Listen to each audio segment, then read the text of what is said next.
You are listening to the Courageously Unconventional podcast. If you want to change your life and start living on your own terms, you're in the right place. I'm your host, Lynn Grogan. I'm a certified life coach, and I want to help you take action toward creating your own unconventional life. Each week, I'll share inspiring and unconventional stories from those who have gone before you, as well as actionable steps you can take to start your own unconventional path today. Let's go!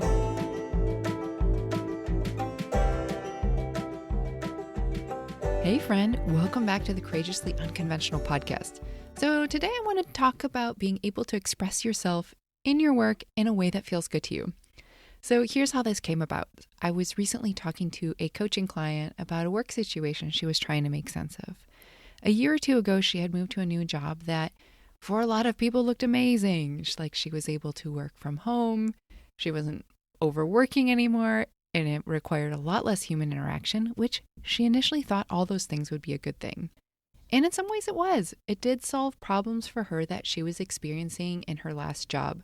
She was working fewer hours, she was around more for her kids, and she wasn't as overextended. But after a short period of time, she started to feel like something was off for her. And as we talked through it, it became clear that while this job looked good on paper, it wasn't really for her. She thrived on working directly with patients, which is something that largely went away with this job. And she wasn't able to express parts of herself that she actually really needed to express in order to feel fulfilled in her work. And I think this is such an interesting way to look at it, like through this lens of expression. There are parts of us that just feel best when they're being used. And when we're in a situation where those parts of us aren't being expressed, we can start to feel stagnant and unfulfilled and burned out. One of the tricky things about this type of situation that my client was in is that sometimes we try to convince ourselves that things are fine even when they're not, especially if the people in our lives are saying things like, wow, I would really love your job, or you're so lucky. This is often when we start to turn on ourselves thinking, well, what's wrong with me that I don't love this job and I don't feel lucky? But here's the thing, it is okay if something looks great to everyone else, but just isn't for you. It doesn't mean that there's anything wrong with you or with the job. It just means that there's probably misalignment going on. And it's not something to blame yourself for or to just force yourself to be more grateful. Sometimes we can sit in this trap of I should just work on enjoying this more. I should coach myself more. But gratitude can't override misalignment, and pretending it can sometimes is what keeps us stuck. So at a certain point, it becomes important to take a step back and ask, how do I actually want to express myself at work? When do I feel most alive? And am I expressing that right now?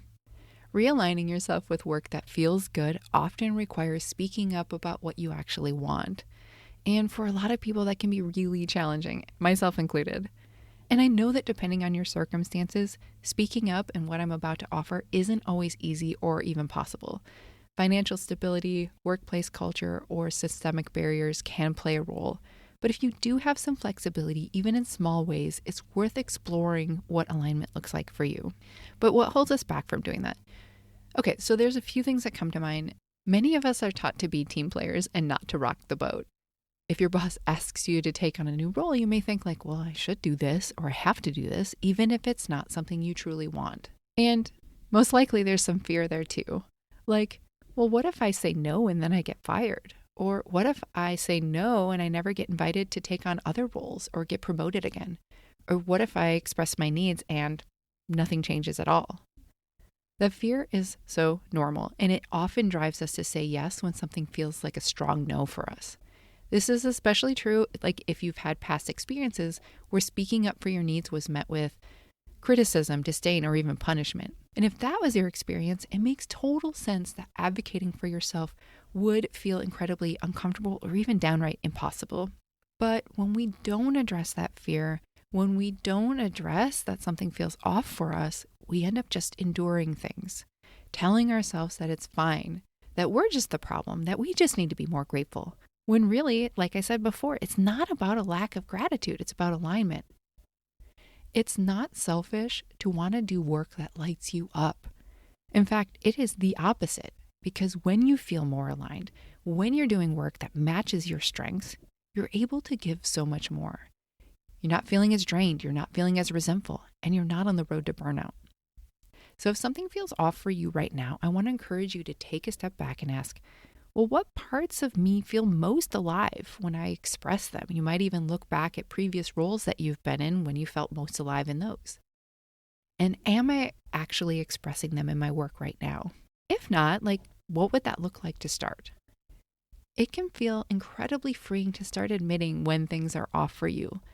Like someone is listening, even if that person is just you for a while. And if you're feeling stuck with this, let's jump on a call. Your first coaching session with me is free, and I'd love to help you figure out what real alignment looks like for you. You can find a link in the show notes or on my website, lynngrogan.com. Thank you for listening, and I'll see you next week on Courageously Unconventional.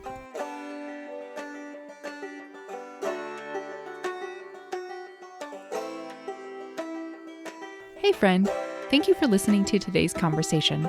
If you're considering a major career or lifestyle change and you want to talk to someone about this, I'm here for you. You can learn how to work with me one-on-one on my website, which is lynngrogan.com, and I also have details in the show notes. See you next time.